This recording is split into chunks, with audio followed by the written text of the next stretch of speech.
Dust moved like ghosts over the empty freeway, turning the broken asphalt into a slow, swirling river of brown. The sun had baked the land into something brittle and mean, and the blue that used to belong to the sky now belonged to plastic jugs and dented metal canisters strapped to every scavenger's back. Water was a currency, a weapon, and a religion, and people killed faster for a liter of clean ice than they ever had for money. Lena crouched behind the rusted shell of a delivery truck, rifle resting in the crook of her shoulder, finger off the trigger, but close enough to matter. Her mouth was dry, her lips cracked, but she had learned not to think about thirst. Thinking about it made you sloppy.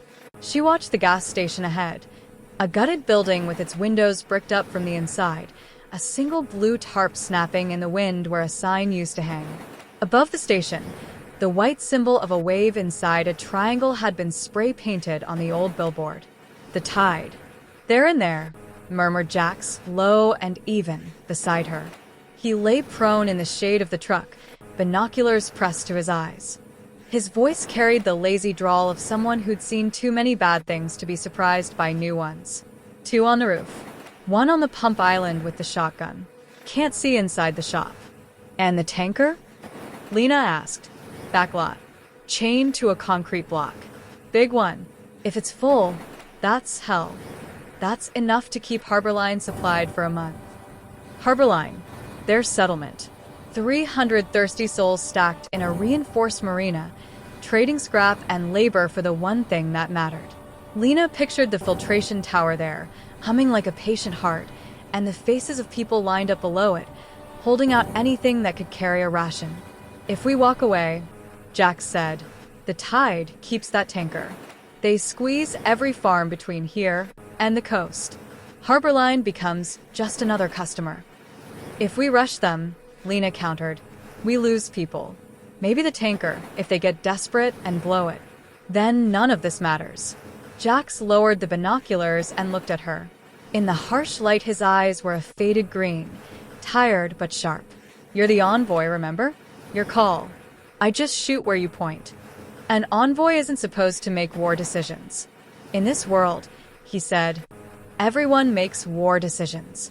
A gust of wind shoved the heat around them, bringing the faint, metallic smell of the tide's camp, burnt wiring, old oil, and the sharp tang of chemical purifiers. Lena swallowed. Her canteen felt heavy at her hip, but she didn't touch it. Showing thirst in sight of water was a form of weakness. Who's in charge over there? She asked. Tide runs cells, Jax said. But this far inland, it's probably a local captain. They like big speeches and visible scars. You know the type. I know the type. Greedy, hungry, convinced that control over water meant control over people's souls. From the station came a shout, then laughter. One of the rooftop guards leaned over the edge, spitting into the dust like he owned it. His rifle was propped against his shoulder with casual confidence. These weren't starving raiders.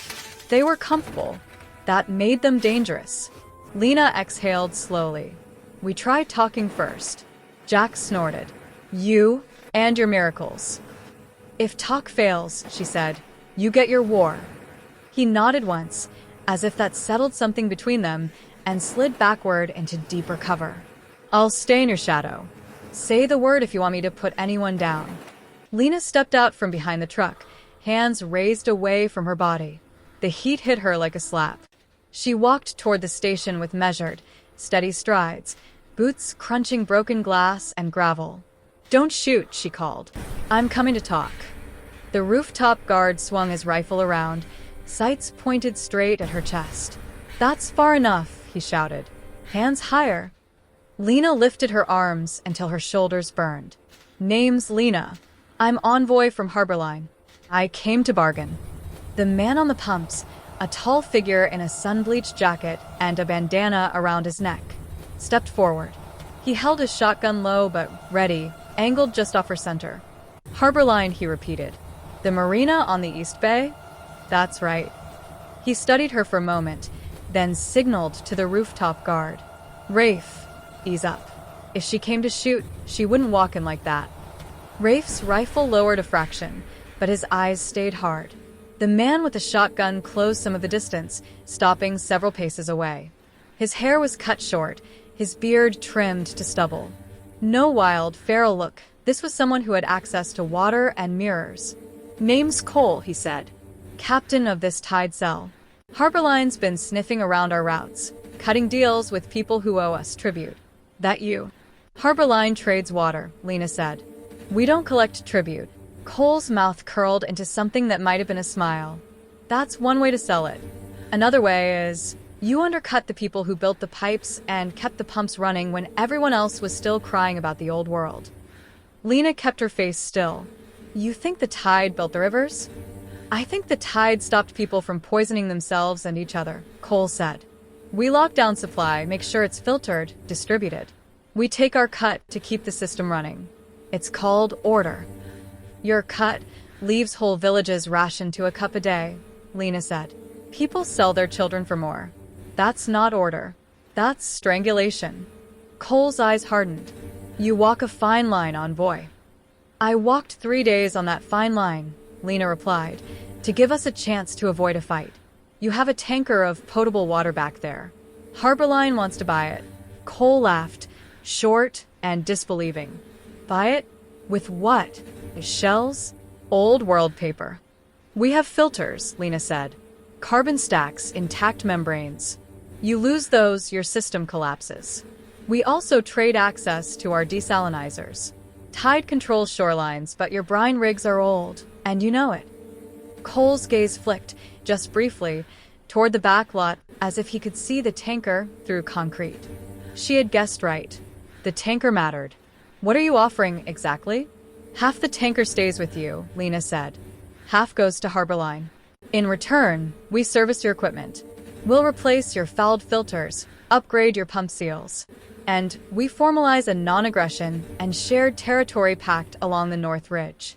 "You walk into my camp," Cole said softly, "ask for half my supply, and tell me where my borders are.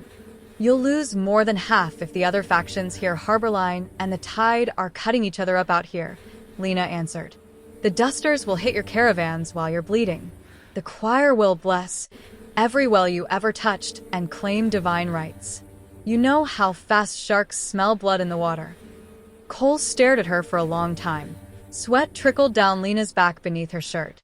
Her arms ached. "Bring your shooter out," Cole said finally. "The one tucked behind that truck. We talk face to face, or not at all." Lena's jaw tightened. Jax had been careful. She hadn't seen Cole signal anyone. But of course they had spotters somewhere. No one survived this long by trusting the obvious angles. She considered lying, but lies about backup had a way of exploding at the worst moments. "He's my escort," she said. "You ask him to step out, that makes him vulnerable. I thought we were avoiding bloodshed." "You came on my ground," Cole said. "My ground, my rules." This was the first pivot point in Lena's mind, the first place where the future cracked into different shapes. Option A, she could signal Jax to step out, weapons lowered, and try to build trust. It might calm things down and make a deal possible. It might also put a target on his back if this went bad. Option B, she could refuse, insist that her escort stay hidden as insurance. That would show strength and wariness, but Cole could take it as an insult or a threat, pushing them closer to violence. She took a breath, weighing survival against principles, trust against leverage. Here's where you come in.